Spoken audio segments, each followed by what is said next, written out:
Which was a very interesting moment. Anyway, it's the first confession of the week, which comes from Penelope. Don't forget, if you have a confession, we'd love to have it, please. confessions@greatesthitsradio.co.uk. Please, if you could make them under 21 pages. Oh, that'd be great. That would be good. Plus longer than one paragraph. They're just general tips. Now, this is a Halloween confession. So this is as close as we can get, obviously, because we weren't here last week. So this is a Halloween confession from Penelope. Simon and the Drive Time Confession Gang. This confession happened on a Halloween evening 4 years ago. And I hasten to add, it only happened because the evening in question was Halloween. I need to ask forgiveness from everyone in question, although I doubt I will ever forgive myself. This confession involves a pigeon, a black cat, and, as I said, Halloween. See if you can guess where this is going. Between our neighbour's garden and ours, part of the wooden fence blew down during a savage gale. I decided to replace it with some wooden trellis work so that we could grow climbing roses. It's been a great success, especially in summer when the roses are a splendid picture smothered in pale yellow blooms. An unnecessary detail, I have to say. I also need to add that I feed the garden birds, and I have done regularly for the last 40 years. It always gives me such pleasure to watch our beautiful avian visitors happily pecking away at the various offerings that I put out for them. All was well until a new neighbour with a family of 5 cats, including a little black wanderer, moved in on the other side of our neighbour. This cat soon checked out the neighbourhood and figured out where all the bird feeding stations were, including ours. I had to shoo him out of my garden on a number of occasions when I saw him stalking the birds. But you could tell in his eyes he had murder on his mind. Murder? Right. I don't think you could, Penelope. No. I think it's just a cat. Anyway, Halloween rolled around and we collected a bag full of munchies for the neighbourhood kids, who would usually group together with a couple of parents in tow and cruise the neighbourhood trick-or-treating in the early evening. They're really sweet kids and we enjoyed their visits. However, that afternoon I arrived home from work to find a messy tragedy had unfolded in our garden. But the way nature intended. Obviously, whilst we were out, the little black wandering cat had scored a hit, killed a pigeon, leaving a trail of pale grey feathers across the lawn until it reached the trellis. Then, clearly unable to get its prize through the small trellis holes, he left the pigeon in the flower bed and fled the scene of the crime. Typical cat. Being tender-hearted, I was beside myself. It's clearly unfair to feed the birds only to have the neighbour's cat prey on them, and besides, I didn't see why I should be the one to clean up after the cat. I placed the pigeon in a white plastic bag, marched through the house, ready to deposit the pigeon on their lawn for them to clear away. But somewhere between the back and the front door, common sense kicked in. If someone saw me, they would wonder why on earth I was depositing a deceased pigeon on someone else's lawn. Why indeed? Yeah. Especially as it was Halloween, and did I really want to risk getting into an argument with a neighbour? Given nightmare neighbours being a dreadful reality, would I really want to risk starting a battle with one which might not have a ready end? Anyway, I tucked the bag just outside the front door and returned indoors to rethink my response. And knowing myself, I do the right thing and dispose of the pigeon correctly and not involve said neighbour. No. I just needed time to calm down. In the meantime, we heard the young trick-or-treaters cruising around the neighbourhood, shouting and laughing, and we got our bags of munchies ready inside, but they never came. A while later, I rang my parents, they lived just around the corner, to ask them if they'd been visited by the trick-or-treaters. "Oh yes," replied my mum, "they were here about an hour ago." Mystified, I hung up, wondering what to do with a bag full of munchies. The next morning, I went out to dispose of the pigeon, but it wasn't there. Oh, no. I saw my neighbour, so I stopped to have a chat. Did the young trick-or-treaters visit you yesterday evening? What? Oh, no. Oh, yes, she replied, but I don't really like children, so I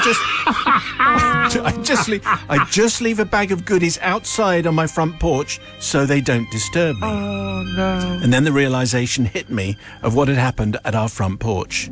Oh, no. I guess dear. the children, seeing a white plastic bag by our door, assumed that we'd done the same as the neighbour, just left some goodies for them to collect. They must have thought it was cake, maybe, or a large slab of chocolate, or a Toblerone, or something like that. They must have thought something like that. I can't imagine their shock and horror when they opened the said bag.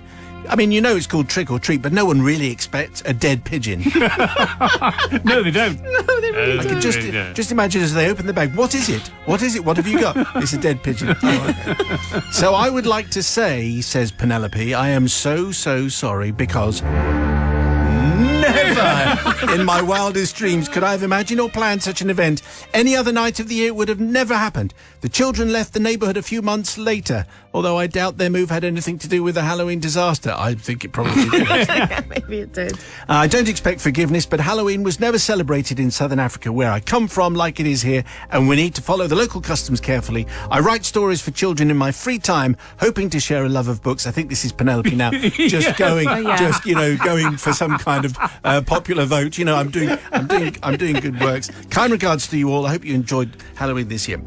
Okay, so let's check in with Sister Susie from the pub. What do you say to Penelope? Well, it's a tricky one because I don't like. I'm a dog person, not cat person. I really dislike them. So I'm with you with that, Penelope, on that cat trying to attack that bird. And it wasn't really your fault. And you're right, it wouldn't have happened unless it was Halloween. So I'm tempted to say there wasn't any malice. You didn't mean to. So I think I'm going to forgive you. Forgive, okay, Brother Matthew. I'm definitely going to forgive. And I certainly I think I've got a kindred spirit in the neighbour saying I don't really like children. So, you know, I tell you what, any kids knocking on my door, you had better be packing some manners. That's all I'm saying. And how many did you get? Well, 2. There you go. And they got a toffee crisp each, and very happy they were with it. So forgiven or not? Please and thank you, forgiven. People's verdict, please. We'd like to hear from you. All you have to do is get in touch. Here's the text, 61054. Forgiven or not, start your message with Simon, 61054. The People's Verdict on tonight's confession expected now. But our confession, merely moments ago, featured a pigeon that didn't make it to the end of the confession. In fact, the dead pigeon ended up in a plastic bag being offered as trick or treat. Plunder, basically, and was taken by some poor children who then left the neighbourhood. Maybe that was connected, maybe it wasn't. Yeah. The People's Verdict is in, and it's like this. So Percy says, not forgiven. I'm fed up of people always blaming cats for everything, even though in this the cat was quite clearly to blame. Vicky in Northampton, we are cat people in this house and therefore cannot forgive Penelope the child scarer. John Boy has an interesting take. Forgiven. A dead pigeon may be regarded as a delicacy in certain countries. You may, in fact, have supplied someone with a nutritious meal. And finally, Desdemona says, we're surprised that Matt, the Dark Lord of the Gutter, got even 2 children knocking on his door. They make them brave round his way, clearly. I have to say, you know, full disclosure, we had a big tray of sweets for kids. No calls at all. No calls at all. We didn't have any at the pub. Winner. No one at the pub? No one at the pub. Maybe we've got a reputation. You don't want to go there. It's drive time people. Anyway, we would love to get your confession. Send it in, please, to confessions@greatesthitsradio.co.uk. Meantime, it's only Tuesday. We've got a Tuesday on the way, but a confession, first of all, from Mary. And we should, I think it's PG, borderline 12. And also if you're eating. Oh, this is even better. Also if you're eating. Oh, here we go. Would you not eat during this one? No. I don't think Right. so. No. Fabulous. Mary says, good evening, Father Simon and the Drive Time team. I hope you're all well, although you might not be after hearing this. I have a confession, so brace yourselves, says Mary. Totally 100% true, no fabrication. The year is 1986. I was 14, nearly 15. I was enjoying my youth and the freedom that came with it. No commitments, no worries, and the like. Just listening to the latest single I'd managed to convince my parents to buy me from Woolworths. Probably Rock Me Amadeus by Felco. Oh, yeah. But I wanted more. And she doesn't mean musically. She wants more freedom. My friend, let's call her Myrtle, had a little part-time job at a large fish and chip restaurant in the town where we lived, in Yorkshire. Now, I had a connection and claim to fame to this industry. Apparently, my great-great-grandfather taught Harry Ramsden how to fry fish. Wow. And allegedly lent him money to set up his first chip shop. This sounds like one of those tales that is passed around. Yeah. It might be true. You never know. I wanted part of this, says Mary. It was my destiny. Plus, I was jealous of my friend's Pifco facial sauna she'd purchased from Argos with the money she'd earned from this job. If she could do it, I would have no problem. After all, it was in my blood. And I also wanted a Pifco facial sauna. My mum had one of those. Really? It's very good with blackheads and zits. Okay. Good news. No, you can just a nice relaxing time. Gives you a glow. You put your face. Put your feet. That's relaxing. It's like a steamer. Steamer. Oh, well, steamer's very useful. Yeah. Anyway, I convinced her to put a good word in for me, and I was in. My first job, £1 an hour. That facial sauna was in reach. A couple of weeks went by. I worked mainly in the kitchen, being taught the ropes in fish and chip prep. I went home stinking of fish, but anyway, it was the stench of my ancestors. Because it was the Vikings, of course. Yeah. Right, yeah. He would be proud, and it was awesome to be working in such a fine establishment. But soon, Father Simon, the cracks started to show. My first mishap, whilst filling the ketchup bottles with a cheaper, inferior product to a well-known brand, I always suspected that might have allowed happened. to do that. What? I, no doubt in the excitement, dropped a whole tray of them. Let's just say it wasn't pretty. Think Dexter, the TV show about the Miami-based blood splatter expert. Yes. But it's okay, I was just young and still learning. Second mishap. Somehow managing to mess up the batter.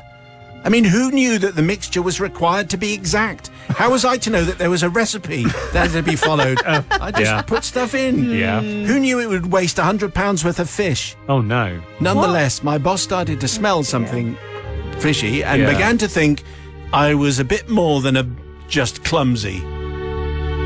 Third mishap. Here we go. I thought my luck had changed as I was entrusted to slice the bread rolls that would be... Can I just say at this point, this is not one of those confessions where you think, I don't know where this is heading. Okay. I was entrusted to slice the bread rolls that would be put on the front in the takeaway section. These would be used for hundreds of fish and chip butties to be taken away and enjoyed at home or on the go. This was awesome. I was given another chance. I could redeem myself. Being so young and naive, I was sure my particular method of slicing the baps was the most efficient and correct way to do so. I proudly and happily placed the rolls in the palm of my hand and using an exceptionally sharp serrated knife, proceeded to slice and carefully place them into paper bags and sent them to the front, ready and waiting to be filled with the delicious fish and chips. After a few minutes, however, I started to feel that my hand was a little bit sore. Oh, no. Oh, Maybe it was the cold weather. Maybe it was all the cleaning of my hands that I'd been... Maybe it was the soap. Maybe not. I wonder why could this be? And anyway, I know you're ahead of me. In my horror, I looked down and I realized that I had been inadvertently and absent-mindedly slicing into my young, fleshy palm in the process. Oh, no. Bright red blood had coated the side of the bread roll I was currently slicing. What? No. I did warn you. I then realized that this must have happened to goodness knows how many of the baps that I had sent in to be made into butties. It is possible that people might have thought that these rolls had been pre-ketchuped. Not a word that was in vogue at the time. I mean, it's possible. And the shop had, in its generosity, decided to sauce up.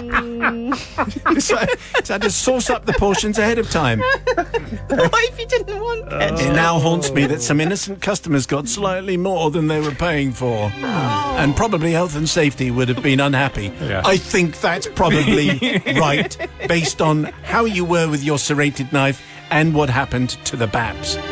Unwittingly, Father Simon, and unknowingly, I had caused an incident. I don't know if my boss actually knew of this, but needless to say, I lost the job.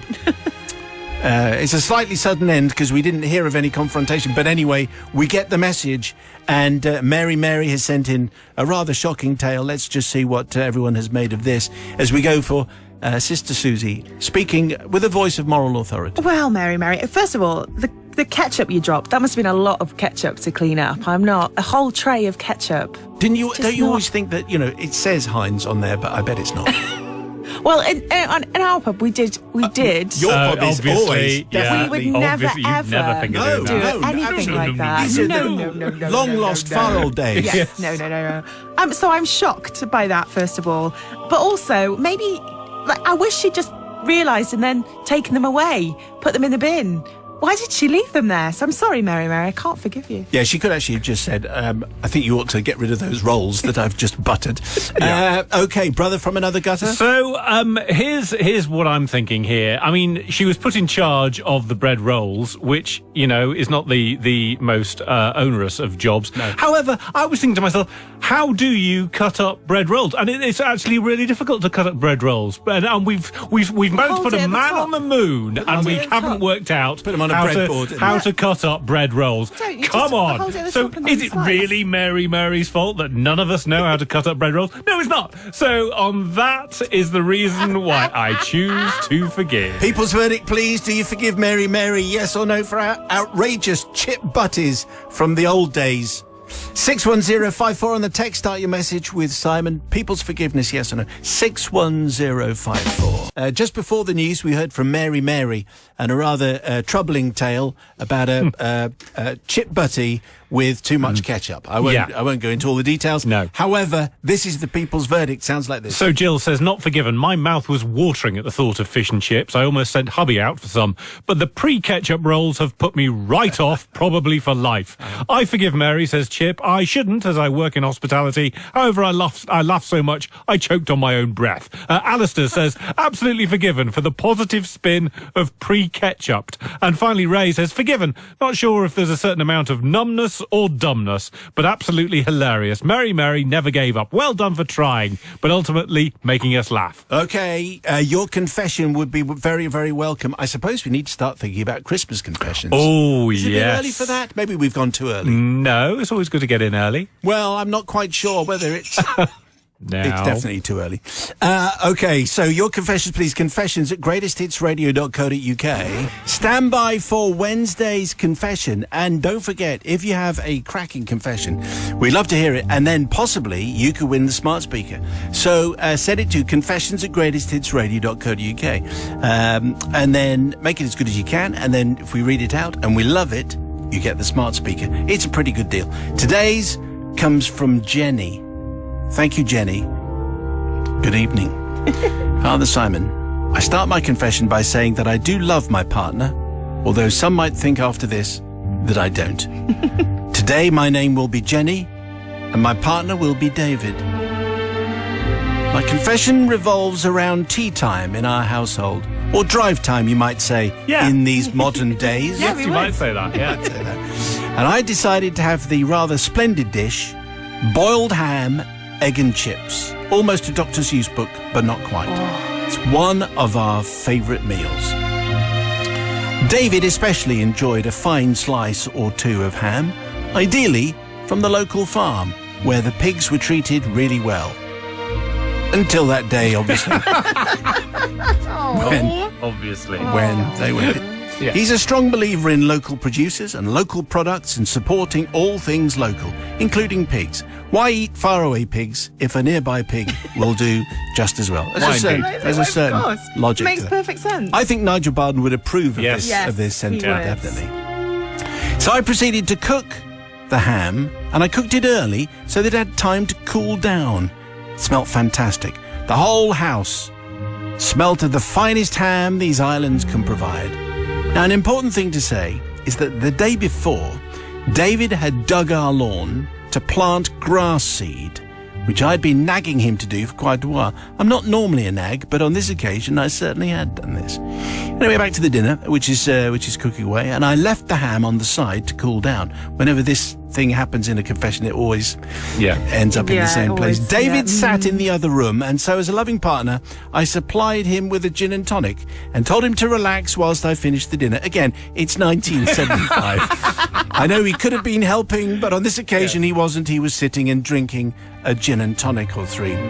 Upon returning to the kitchen, very nice. Upon returning to the kitchen, to my horror, the ham had gone. Just disappeared off the counter where it was cooking. Now, I also should have mentioned our dog. I wondered that. Right, okay. You look really confused then. Who we'll call Clive. Will we? We're changing the names of dogs now, are we? Yes. Right, I think that's what's been done. I mean, you know. Change the name of the dog to Clive. And Clive was no longer in his usual spot. His bed on one side of the kitchen was suspiciously empty. I watch a lot of detective shows, Father Simon. I read a lot of crime fiction. So my detective instincts kicked in quickly. The patio doors were suspiciously open. I'm not quite sure how that was. Look at those doors. They're open. And there was no sign of Clive the dog, so I raced down the steps into the garden where I found Clive with said ham in his slobbering jaws. This is a disaster. Clive looked at me as if to say, this is my ham. Finders keepers, losers weepers. I don't think that is actually how Clive was looking, but anyway. After much pleading and begging, and quite a bit of wrestling, Father Simon, I managed to get the ham off the dog, though it didn't look really much like a ham, more like a hedgehog, covered in mud and grass seed. I raced back into the kitchen, wondering how I was going to explain that we no longer had ham for dinner to my partner, but as you remember, he was sitting down and drinking gin and tonic, not taking a lot of notice. Also knowing that my precious dog would be in the doghouse for months. So I did the decent thing. I rinsed it off under the tap, cut away the chewed marks, washed away the saliva, and I have to tell you, it looked perfect. I should have done a warning about food. Yeah. Anyway, it looked perfect. We had tea, although I said I wasn't that hungry, and so I just had egg and chips. Now, here's the thing. A few days later, my partner complained of something irritating his throat, and also noticed that it was slightly swollen. I told him to go to the doctors, as he was worried, and you should always take these things very seriously. And he did, and he came back and he said, "You'll never believe this, but when I seeded the lawn, somehow a seed managed to get in my mouth and embedded itself in my throat, and it had taken root." I said, Taken root? I know. I said, "You're joking, that can't happen." He said, "Like, you know what you're talking about." Anyway, I think by this time it was the G&T talking. Yeah. Unexpected rudeness in the kitchen area. Anyway, he had to have the seed extracted. Then Jenny says, "and not in a nice way." Well, okay. Is there a nice way? I don't think so. Maybe they just used tongs. I looked at him and said, "What are the odds on that happening?" Knowing full well that it was because I hadn't washed the ham adequately. That's how the seed had ended in his neck. And I asked forgiveness for putting my partner through this, because between you and me, Clive and I had put his life in jeopardy. I mean, I think that is that sort of slightly overdoing the over-egging the pudding anyway. They're the words of Jenny. It's Jenny's ham confession. I am what I am. Sister Susie, the voice of responsibility from the pub. Well, do you know what? I think I'm going to forgive Jenny, because I think if David had been involved with making the dinner, then he would have been aware of the situation and he wouldn't have ate the dog-eaten ham. He'd have stopped Clive actually taking the ham in the first place. And he wouldn't have got a grass seed stuck in his throat. So I feel like David got what he came to. What was coming to him. What was coming to him, exactly. And I think that Jenny, he didn't do anything wrong. And I don't think Clive did anything wrong, because how could you expect him or her to not eat the ham that's on the counter? David, get off your backside and sort out the dinner. Exactly. Let's check in with the brother from another counter. I quite agree with you, Suze. Yes, get off your backside. It's what comes around goes around. David should have been looking after the ham instead of swallowing one that had been coated in your dog's saliva. Nice. And was it not the perfect crime, really? Because, I mean, he bought the story about the seed somehow making its way into his throat. He had no clue what was going on, Suze. No clue. So I am going to forgive. People's verdict is what we're after, though. Do you forgive Jenny, yes or no? On the text 61054. Start your message with Simon, and we'll pass on the verdict, the people's verdict, in the next hour of Drive Time. Where merely moments ago we had a confession from Jenny with the dog known as Clive and a partner, G&T man sitting down called David. Anyway, it was basically about the dog and cut grass and seeds getting stuck in people's throats. And it was all very, very unpleasant. Anyway, the people's verdict is in. Here it comes. So Marion says, "Oh, Susie, you forgave. I forgive because I'd have done much worse. I must send you my ham and dog confession from when I had a pub. I will not be forgiven." A ham and dog confession. Ham and dog. Ham, yes, dog, yes. and a The pub. ham and dog confession. Yes. Okay. James says, "Forgiven. If I had a small shrubbery growing from my neck, I wouldn't have made the connection either. Think she got away with it very well. And finally, forgiven, I'm a doctor, says Anonymous. I was once told of a mass in someone's throat that was sent for biopsy, only to discover at the end of the report that it was a button mushroom. Think they made the pathologist stare. A button mushroom? Button mushroom. Growing in his... Grow. No, it would have been stuck there, wouldn't yes. it? Come on. You can't grow mushrooms inside you. Well, apparently can you can grow grass, according to that. This is very, very disturbing. Anyway, if you have a confession, we would like to hear from you. Maybe it's a pig confession, because pigs are at the heart of the story, or a dog confession, or a Name mushroom. another animal. No. Then we'd like to hear from you, because we would like to give you a smart speaker, because that's the kind of organisation we are here. Is he? Just spoken to him. Has he given up the cooking thing and he's just... Wow. What a shift of career there for Nige. Yeah, but here's appropriate music for Nige then. Yeah. For his new monastic calling. Yeah. Okay, it's confession time. We'd like your confession. We know you've got at least half a dozen. And if yours is the best of the week, then you get our smart speaker. We will be judging the week's worth in about 50 minutes' time. But we haven't heard them all, because the final one of the week comes from Wazza. All right, Wazza. Father Simon and the members of the clergy. This deed there's some Spanish involved in this. Oh, is there? Now, for new arrivals, this is Matt's strong subject, because you studied in Spain. I did, yes. Okay, so if I get it wrong, just jump in. I'll jump in. This deed dates back to December 2000 and involves primarily my then Spanish girlfriend, but also quite a large number of airline passengers, a particular Spanish airline and their ground staff in both Madrid and Heathrow. I'd met my girlfriend when we were working together in a restaurant in Stratford-upon-Avon in 1998. She returned to Spain in early 2000, but we continued the relationship by long distance and took it in turns to fly over to see each other monthly. Keen to be accepted by her family, I did all I could to demonstrate how I was embracing Spanish culture. Now, this confession relates to a particular day, Dia de los Santos Inocentes. Well, yeah, that's near enough. What would you say? Dia de los Santos Inocentes. See, that sounds great. Say it again. Dia de los Santos Inocentes. Which means? Day of the Innocent Saints. Okay, they're equivalent to our April Fool's Day on December the 28th. Okay? My girlfriend was flying... That's the important thing, that it's their version of April Fool's Day. Okay, yeah. Okay. My least favourite day of the entire year. Okay. My girlfriend was flying to England on December the 28th to spend her birthday partying como los ingleses. Yes, that's almost exactly como los ingleses. Which means with the English. Why'd No, you go? like the English. Oh, like the English. Yes, Oh, okay. yes. So it struck me that this was a great opportunity to come up with some form of prank. Ugh. Heart sinks. Editorialising. You wait till you hear how useless the prank is. By some kind of undivine intervention, I hatched a rough outline of a plan. I would wind her up about her flight being delayed. That's it.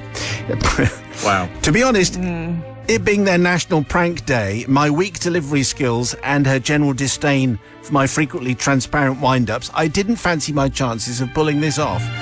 On our usual pre-flight calls several hours in advance, I did my best to sound concerned, and I asked her if she'd heard the news of the flight chaos going on in Heathrow Airport and whether she knew if her flight to the UK was delayed. She seemed pretty nonchalant about everything. Wasn't really concerned, as there hadn't been anything on the Spanish news. Oh, really? I said. Well, apparently they've had to do emergency roadworks on all the runways at Heathrow Airport. And as a result, they've put in a contraflow system, and there's a 50-mile-an-hour speed limit on planes taking off and landing, so that they can handle all the flights without diverting them. It's causing absolute chaos. It's all over the news here. I exaggerated. Well, I didn't exaggerate. I made everything up, basically. After a couple more minutes of idle tattle and pre-departure pleasantries, I wished her a good flight and hoped to see her at Heathrow in the evening, internally sighing at my useless ploy. It wasn't until a short while before her check-in would have closed that I received a surprised and unexpected call directly from her mobile. It transpired that she was actually more than a little concerned at what I'd told her early on.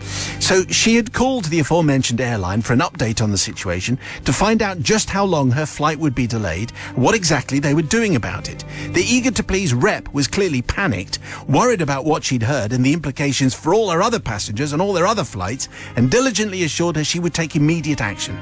It turns out that due to the time proximity of the flight departure, the rep had taken it upon herself to take swift, evasive action and had somehow convinced the appropriate people to cancel the flight's takeoff slot for fear of the high costs associated in missing a takeoff slot, whilst they sorted out this almighty mess. She then called their ground crew at Heathrow to, I can only assume, angrily demand an update on what on earth was going on. I'm guessing by her sheer barrage of Spanish verbal exertions, the British ground crew, flustered, promised that they'd contact air traffic control to get an update on the roadworks at the airport and report back immediately, which they duly did. Oh, wow. Needless to say, that returned call to my girlfriend confirmed no such issues at Heathrow Airport. Only the fact that as a result of them, her flight was now actually delayed as a consequence of the inquiries and the subsequent actions, and it was all my fault. I really hadn't considered that this hastily thought-up prank would have such a wide-reaching effect, impacting many more people than I could ever have imagined. My girlfriend was enchanted and highly amused by me having hooked her with my jape, as they say in Spain. Her father, so impressed by the elaborate plot, embraced me further into the family, which I later had to escape from, and openly recounted the tale on many subsequent family gatherings. Wow. So here's the thing, Father Simon. I don't seek forgiveness from either of them because I consider them accomplices. But here's the roll call from whom I do seek forgiveness. The airline, to whom my jestful actions financially impacted and cost many thousands, possibly hundreds of thousands of pounds. Wow. The passengers of the flight who were delayed for many hours because of my prank. The poor airline rep whose time I wasted and reputation I tarnished. And my girlfriend's father who had to drive her to the airport at high speed to make the check-in time after her lengthy inquiries about the make-believe problems.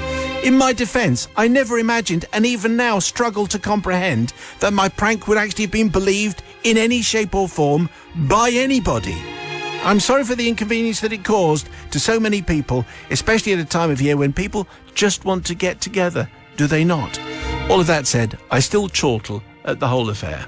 Well, you may well chortle. Let's see what everyone else makes of Wazza's confession with extra gratuitous Spanish. What do you say, Sister Susie, the voice of responsibility from the pub? Well, I did like the Spanish, and it also just made me laugh that when Matt does Spanish, he goes deeper and a bit quieter. Part of the... Maybe you Everyone's should five just a do day, the sport right there. in the Spanish, maybe. But I just, there was too many people that were involved for me, and you wasted a lot of people's time, and for that reason, I can't forgive It's certainly you. the most expensive confession that we've had for a while, impacting thousands and thousands. Yes. Kind of. What do you say? I mean, brother from another gutter. Normally, I'm not a fan of pranksters. I'm not a massive fan of those. However, I mean, you know, when you listen to what he was actually saying, that they're doing roadworks on the runway, 50 miles per hour limit. You can only take off 50 miles an hour. I mean, that's obviously wrong, isn't it? And how anyone involved in the ground crew believe that is beyond me. So I'm going to say, I mean, it was so obviously nonsense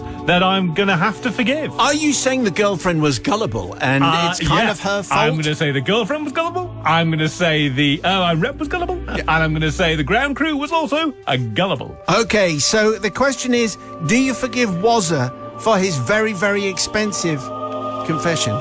The people's verdict expected. On the text 61054, you start your message with Simon. Your confession to confessions@greatesthitsradio.co.uk. Tonight's confession was from Wazza. It had a Spanish inflection, causing chaos for thousands and ruining an airline. Well, actually just costing an airline a few quid. Lots of money. Basically. Yeah, probably lots of money. People's verdict like this. So Paul Byrne in Preston says, I work for a major travel company and deal with flight schedule changes and cancellations every day. Totally not forgiven. Not forgiven. Gary in Leeds, Simon, that was class. Die Hard sequel. Unbelievable spoofs. And finally, forgiven. No puedo creer como el caos llego tan lejos. Probablemente, enormemente. No pienso en las consecuencias. That's from Ray in Hornchurch. Thanks, Ray. What does that mean? I don't believe those were words. I can't believe how much chaos came from so far away. Probably innocent, but he wasn't thinking about the consequences. Magnificent. That was very classy. Thank you very much. So which confession will be chosen as our favourite confession of the week? Who gets the smart speaker? Monday's confession was from Penelope, featuring a pigeon that didn't make it to the end of the confession, being offered as a Halloween trick. Next up was Mary's confession, a troubling tale about a chip butty with a side of blood. that had everyone discussing how you cut a roll, and Matt saying, well, of course you cut it when it's in your hand, and everyone else saying, of course you do. No, you put it on a chopping board. Jenny provided yesterday's confession. It was all about her dog Clive, made up name, cut grass, a disappearing ham, and seed getting stuck in her husband's throat. And you just had the final confession of the week from Wazza with the airline and the gratuitous Spanish. So, producer Susie, what do you think is your favourite confession of the week? Oh, I'm torn because I did quite like the pigeon trick or treat one, but I also liked the chip shop with the Babs. So you're going for the... I'm getting... the blood and the chips. The blood and the chips. Blood and the chips. Matthew? Blood on the chips. Blood on the chips. I'm going to go along with that as well. Blood on the chips. Oh, Mary, sweet. it's our confession of the week. You get the smart speaker, and if you fancy one, all you have to do is to let us know what the story is. And then you send it to confessions@greatesthitsradio.co.uk. If we pick yours as a favourite, the smart speaker is yours.